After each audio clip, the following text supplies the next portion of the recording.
पीतम सर्वम जिते रसे। खाने के चक्कर में मछली मारी जाती है।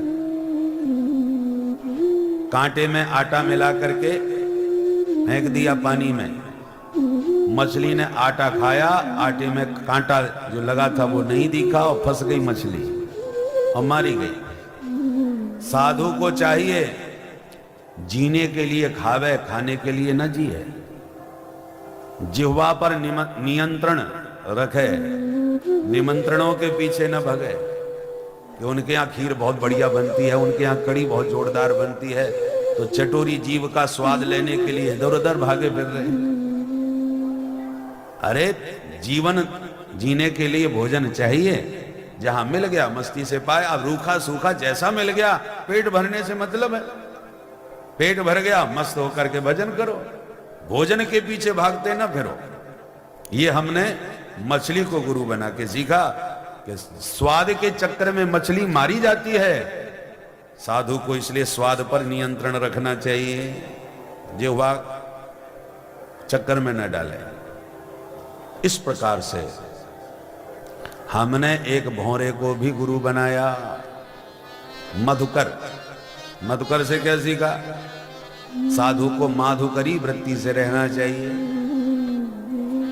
मधुकर क्या करता है? भौरा एक एक पुष्प पर थोड़ा, जहां रस मिला थोड़ा रस लिया, फिर उसे उड़ गया। पूरा रस उसका नहीं लेता, थोड़ा थोड़ा कण अनेक पुष्पों से चुगता हुआ, लेता हुआ मस्ती में चंचरीक विचरण करता है उस उपवन में। साधु को भी माधुकरी वृत्ति से जीविका चलानी चाहिए, मधुकर की तरह। किसी भी घर में कितना भी बढ़िया भोजन बनता हो, वो कितना भी श्रद्धालु हो, फिर भी उसके ऊपर कहीं बोझा ना बन जाए हम, उसको हमारा आना भारभूत ना लगने लगे। ये रोज रोज आ जाते हैं, ऐसा ना सोचे वो, उसके चित्त को तनिक भी कष्ट न पहुंचे, इसका ध्यान रखते हुए हर घर से, कभी इनके घर से 2 रोटी मांग ली, कभी उनके घर से भिक्षा पाली और मस्त हो गए। किसी को भी, किसी साधु को भोजन कराने में कष्ट नहीं होगा। तो मधुकर की तरह महात्मा मधुकरी लेता हुआ मस्त विचरण करे। ये भौरे से सीखा। हमने एक भृंगी कीट को भी गुरु बनाया। उससे क्या सीखा है? बोले एक कीड़े को पकड़ के भृंगी एक मिट्टी के ढेर में कैद कर देता है और उसमें गुनगुनाता रहता है। अब जो कीड़ा अंदर कैद हो गया है वो इतना भयाक्रांत हो जाता है कि जिस कीट ने उसे पकड़ा था वो उसी को याद करता रहता है। वो आएगा फिर मुझे पकड़ ले जाएगा, उसकी आवाज उसे सुनाई पड़ रही है। तो निरंतर उस भृंगी का चिंतन करते करते वो सामान्य कीट भी अंत में भृंगी ही बन करके बाहर निकलता है। उसको गुरु बना के हमने सीखा, जिसका चिंतन करोगे वही बन जाओगे। इसलिए हमारा चिंतन स्वस्थ होना चाहिए। आपने यदि गलत चिंतन किया तो गलत करने लग जाओगे, बढ़िया चिंतन करोगे तो बढ़िया कार्य होगा। भगवान का चिंतन करो, सुमिरन करो, संतों का स्मरण चिंतन करो तो साधुता जीवन में आएगी। जो संतों को अपना आदर्श मान करके चलते हैं वो धीरे धीरे वे भी संत ही बन जाते हैं अंत में। और जो भ्रष्टाचारियों को अपना आदर्श मानते हैं कि देखो उन्होंने इतने का घोटाला किया, उन्होंने इतना खा लिया तो हम भी 2-4 खा लें, क्या बुराई है इसमें, तो वो भी घोटालेबाज बन जाते हैं। तुम किसको अपना आदर्श मानते हो? किसको ज्यादा देखते सुनते हो? किसके बारे में ज्यादा सोचते हो? जिसका चिंतन करोगे वही बनोगे। ये हमने भृंगी कीट से सीखा। अंततो गत्वा हमने इस शरीर को भी गुरु बनाया है। इस शरीर गुरु से क्या सीखा? बोले ये शरीर जिसको हम अपना कहते हैं ये मेरा शरीर है, पर ये भी तुम्हारा नहीं है। माता पिता कहते हैं ये हमारा बेटा है, इसको हमने पैदा किया है। जिससे विवाह होता है वो देवी जी कहती हैं ये हमारे पतिदे में विवाह हमने इनसे किया है, इनकी जेब पर हमारा अधिकार है। अब मैया कहती है मेरा है, पत्नी कहती है मेरा है।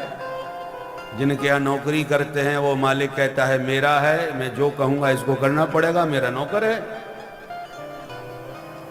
वो अपना अधिकार। जंगली जानवर शेर भालू जब देख लेते हैं तो वो कहते हैं ये हमारा भोजन है, मौका मिला तो हम इसको चट कर जाएंगे। जैसे रसगुल्ला और रबड़ी देख करके आपके मुंह में पानी आता है ना, क्योंकि आपका भोज्य है, ऐसे ही बड़े बड़े हिंसक व्याघ्रादि हमारे शरीर को देखते हैं तो उनके मुंह में भी पानी आता है खाने के लिए। वो कहते हैं हमारा आहार है, भोजन है। वो अपना अधिकार मान रहे हैं। अग्निदेव कहते हैं ये किसी का नहीं है, अंत में स्वाहा मुझे करना है। वो स्वाहा करने के लिए वो अपना अधिकार मान रहे कि मैं इसको राग करूंगा। अरे जिन तीर्थों में जाते हैं वहां के पंडा पुजारी जी कहते हैं हमारा जजमान है, खबरदार जो तूने हाथ लगाया था। एक बार हरिद्वार में एक नवयुवक आकर के बोला महाराज हम आपके पंडा हैं। हमने कहा भाई, एक महेंद्र जी महाराज वयोवृद्ध आते थे, वो हमको गंगा जी का प्रसाद हर साल देते थे। 33 वर्षों से हम कथा कह रहे हैं हरिद्वार में, प्रतिवर्ष अप्रैल में 11 से 18 अप्रैल तारीख पक्की है, 33 साल हो गए। तो हमने कि हर साल प्रसाद तो वो देते थे। वो तुम्हारे दादाजी थे क्या? तुम उनके कौन हो? बोले मैं उनका कोई नहीं। हमने कि जब उनके नहीं हो तो तुम हमारे कैसे हो गए? वो हमारे पंडा जी थे और तुम उनके कुछ नहीं तो हमारे क्या? बोले बात ऐसी है महाराज जी, वो महेंद्र जी जो थे वो तो पधार गए, उनके दोनों बेटे थे, उन्होंने सर्विस कर ली, पंडागिरी छोड़ दी। तो हमने उनसे कहा कि तुम अपने जजमान हमको दे दो। तो 2 लाख में हमने उनके सारे जजमान खरीद लिए। आप उनके जजमान थे तो आप हमने आपको खरीद लिया। हमने कि लो हमारा सौदा भी हो गया। उन्होंने बेचा, उन्होंने खरीदा और हम बिक गए, हमको पता ही नहीं चला। तो भैया अब वो कहते हैं कि हमने जब खरीदा है तो अब हमारे हैं, आप पर हमारा अधिकार है। तो इस संसार में जिस शरीर को आप अपना कह रहे हो, इस पर भी न जाने कितने लोगों ने अपने अपने कब्जे लगा रखे, हमारा हमारा। और बाहर के कब्जे हैं सो तो हैं ही हैं, इसके भीतर बैठे बैठे जुए और खटमल और न जाने कौन कौन जो छोटे छोटे कीटाणु होते हैं ना, वो कहते हैं ये तो हमारा घर है, इसमें तो हम रहते हैं।